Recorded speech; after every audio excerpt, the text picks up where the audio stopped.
हाँ तो फ्रेंड्स, आज हम अपने नए टॉपिक के साथ और पूरी एक्टिवनेस के साथ आए हैं और आज हम पढ़ेंगे एक नया टॉपिक जिसका नाम है मोरले मिंटो एक्ट 1909।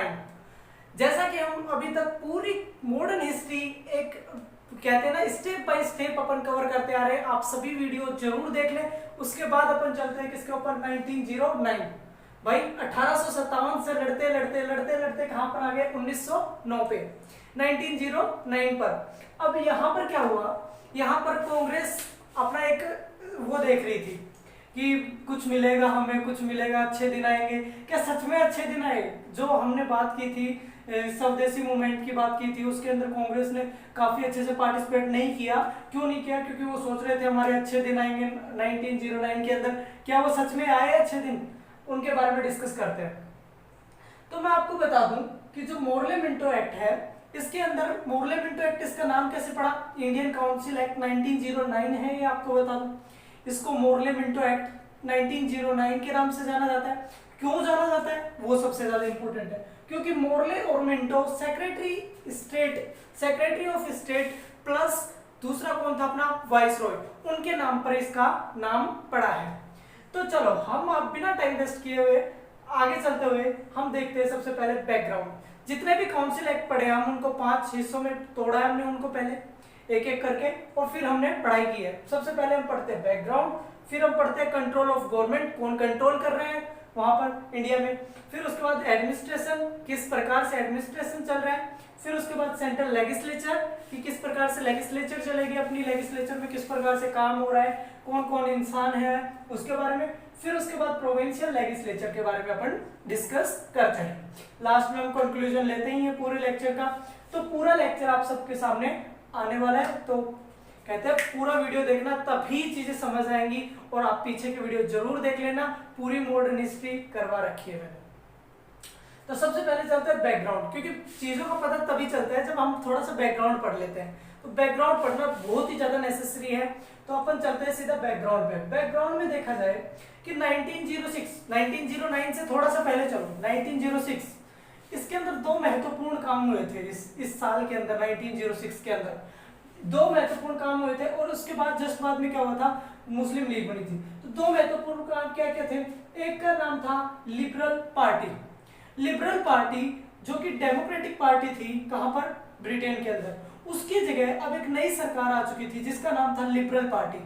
अब लिबरल पार्टी वहां पर आई, तो अब क्या लग रहा था, इंडियंस को ऐसा लग रहा था, कांग्रेस को ऐसा लग रहा था कि जो है ना पहले वाली जो गवर्नमेंट थी ना, उससे ज्यादा पॉलिटिकल फ्रीडम मिलेगी इस बार हमें, क्योंकि नई गवर्नमेंट है, थोड़ा सा बेला फुसला लेंगे, काम चल जाएगा अपना। ऐसा कौन सोच रहे थे? लिबरल वाले सोच रहे थे, मतलब लिबरल गवर्नमेंट आने पर इंडियंस सोच रहे थे।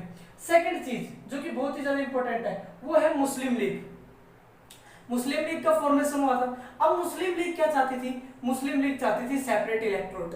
अब सेपरेट इलेक्टोरेट क्या होता है? जिसने मेरी वीडियोस देखी है उनको पता है सेपरेट इलेक्टोरेट क्या होता है, नहीं देखी उनको एक बार वापस बताऊंगा। भाई मैं तो बताऊंगा, मेरा तो फर्ज बनता है बताने का। सेपरेट इलेक्टोरेट क्या होता है, ये देखो, मान लीजिए तुम्हारे गांव के अंदर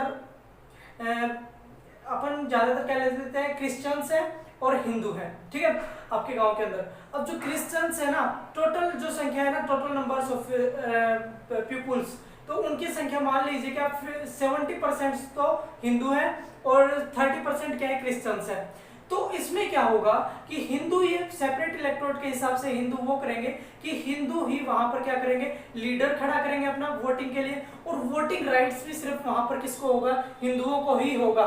जो क्रिश्चियंस है, जो माइनॉरिटी में है, उसका तो बिल्कुल पर्दाफाश हो जाएगा, वहां से कोई मतलब नहीं रहा उसका। ये मांग कौन कर रहे थे? सेपरेट इलेक्टोरेट की मांग कौन कर रहे थे? मुस्लिम कर रहे थे, ठीक है।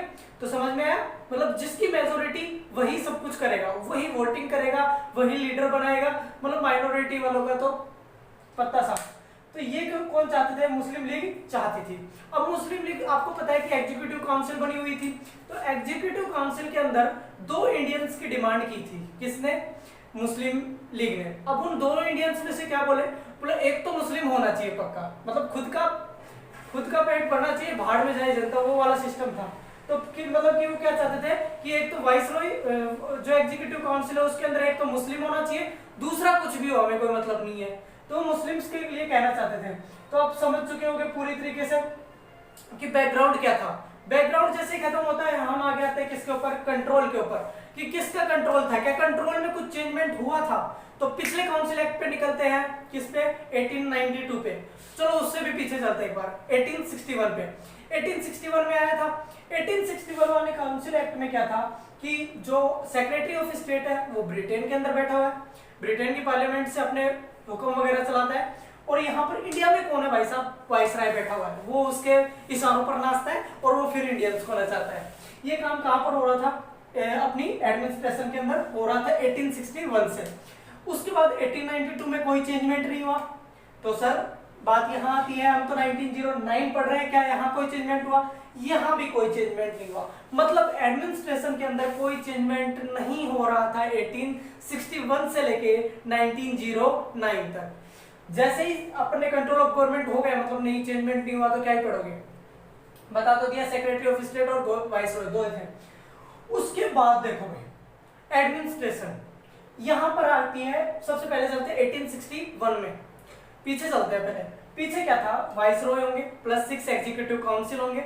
6 एग्जीक्यूटिव काउंसिल को क्या मिलेगा, उनको पोर्टफोलियोज दिए गए, मतलब कि अलग अलग मिनिस्ट्री दी गई थी उन 6 एग्जीक्यूटिव काउंसिल्स को, किसी को लॉ मिनिस्ट्री, किसी को होम मिनिस्ट्री, किसी को कुछ मिनिस्ट्री, जो भी मिनिस्ट्री थी वो सारी मिनिस्ट्री दी गई थी, ठीक है।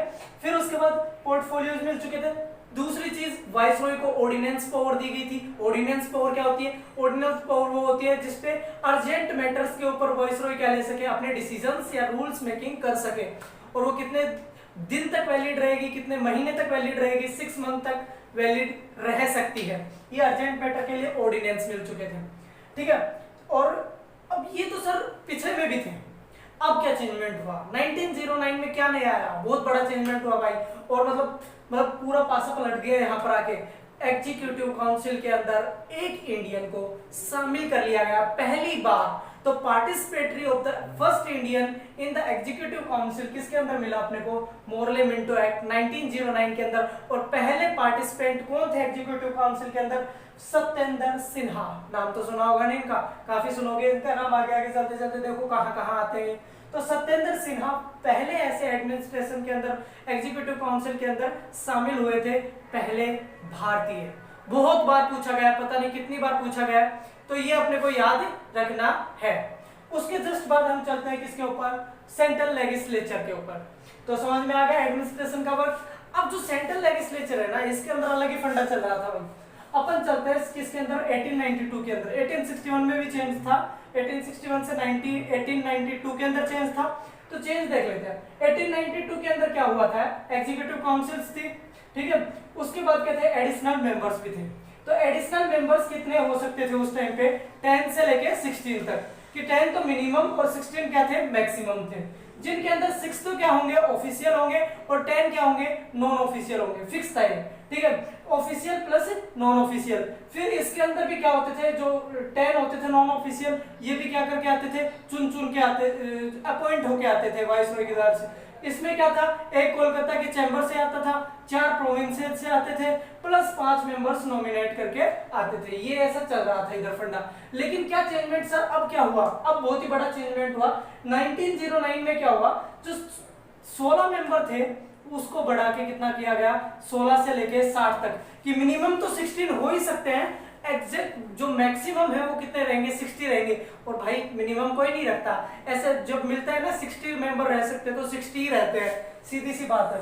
अब तुम्हें कोई रसगुल्ले देगा तो 3 रसगुल्ले देने आया कोई, आप बोलोगे मिनिमम 1 ले सकता है और तीनों के तीनों भी ले सकता है, तो कौन से लोगे आप, मिनिमम थोड़ी ना लोगे, मैक्सिमम लोगे ना, आप तीनों के तीनों ही लोगे ना। तो वो वाला सिस्टम इधर था।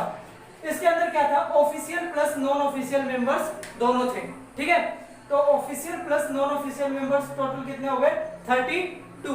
तो ऑफिशियल कितने थे, 28, और नॉन ऑफिशियल कितने थे, 32 मेंबर्स थे। यह था सेंट्रल लेजिस्लेचर का काम। यहां तक अपन पढ़ चुके हैं। अब आगे अपन कल करते हैं